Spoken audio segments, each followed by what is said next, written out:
Now let's charge back into the wars.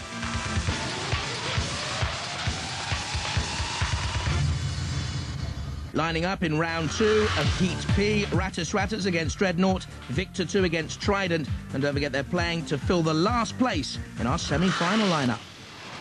Rattus, Gary Pike there on the left-hand side, and Dreadnaught, David Bowles will take the controls. Rattus, splendid design. Dreadnaught looks awesome, doesn't it? Roboteers, stand by. 3, 2, 1. Activate.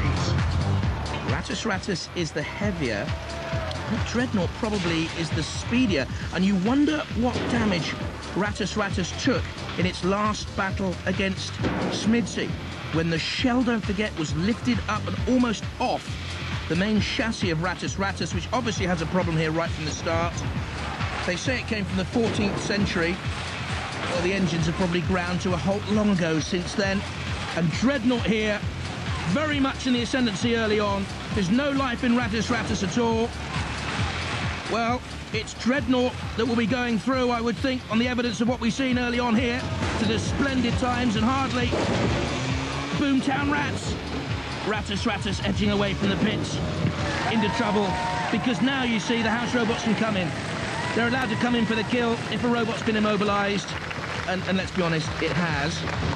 Hard cheese for the Rat. And Dreadnaught's really won here by more than a whisker. What we'll see here at the tail of this heat is no future for Rattus, despite the whirling tail there, the flail at the back, and the forward-facing spikes doing no damage whatsoever. Matilda shunts it around into the CPZ. Oh, lovely, says Flash, with the pincers to create a little bit of damage. I think really the damage was sustained in its first round victory here, Rattus. You can see where it's been patched up for this second round clash.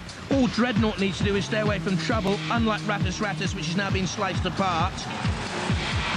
Well, it really is caught in the rat trap there, isn't it? It's Matilda's chainsaw, bumping and barging. Gary and Richard in the Rattus cherry picker. In comes Dev Metal now. A little bit of a slice. Oh yes, thank you very much, sir. The smoke from the impact. Oh yes, sir, thank you. And again. Yep. Not 3 cheers for Rattus, 3 tears for Rattus from the third attack from Dev Metal. Oh, really slicing into the innards of the rat. What a horrible thought. Dreadnaught bouncing away. Don't get into trouble now, whatever you do, David. Stay away from Shunt and Co. Another scar of battle for Rattus to remember the house robots by. Dreadnaught wisely getting away from trouble. And Dreadnaught make the heat final.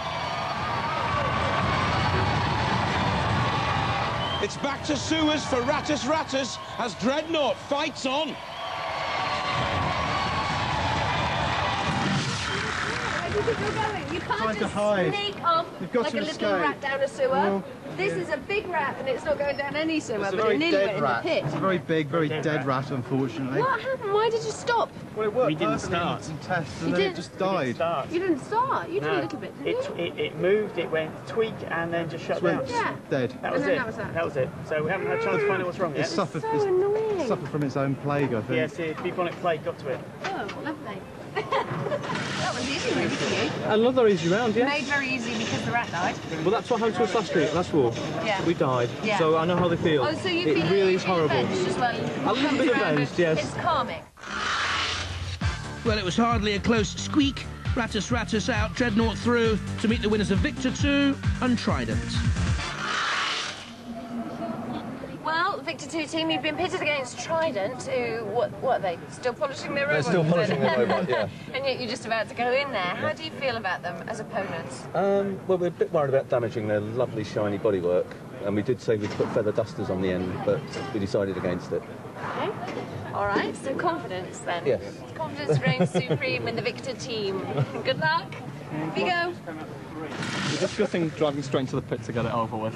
Really? Yeah. Oh, is that how you're feeling? Yeah. They're really confident. I know. You're not? No, but we weren't ready for it. Hey, it looks good. Gosh. Are there any real problems, mechanically? Like, it doesn't work very well. Really? Does it not? The weapon doesn't work very well at all. Your weapon's not working very well. Not after the first match. You don't want to go in unprepared. Yeah, it's all right. We'll Well, manage. it's going to go. Fail to prepare, prepare to fail, Trident against the Victor 2 team. Once again, Guy Pickett at the controls. Roboteers, stand by. 3, There he is. Kenneth Goddard on the right-hand side. Once met Michael Schumacher, so you can expect Victor 2 to be speedy with the flail. The shiny Trident team, they say their weapon's been damaged. Well, it's being used, but it was well, no more than a tap, really.